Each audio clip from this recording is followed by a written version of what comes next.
Творится.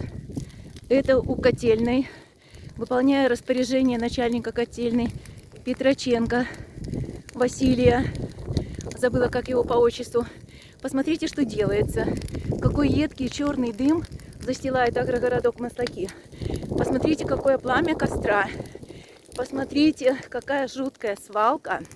Раньше шла речь о том, чтобы выкопать траншею и все это утилизировать. Посмотрите, какой ужас. А сейчас, видно, начальник подсуетился, распорядился, чтобы без проблем. Зачем копать, зачем какой-то организовывать трактор, технику задействовать, если можно заставить подчиненного. Сейчас я не хочу, чтобы этот человек попадал в кадр. Посмотрите, чего тут только нет. Битое стекло, изношенная обувь, рваные пакеты,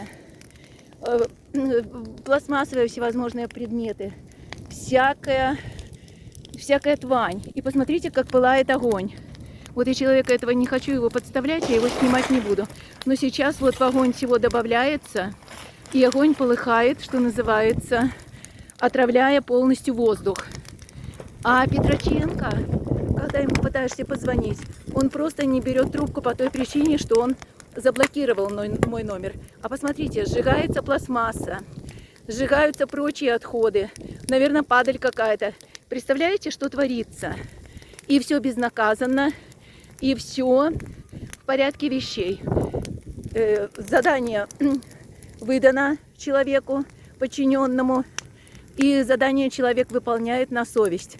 То, что не продыхнуть, то, что этот едкий дым отравляет воздух, отравляет окружающую среду, это никого не волнует.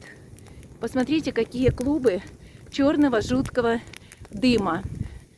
Надеюсь, что те, кто стоит на страже охраны природы, среагируют на мое видео, и будет соответствующее наказание и спрос с тех, кто распорядился вот это все делать.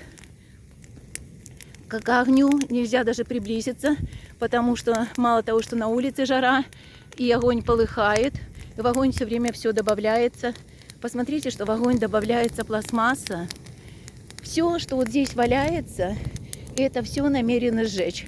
Кроме стекла, наверное. Вот это такие плиты.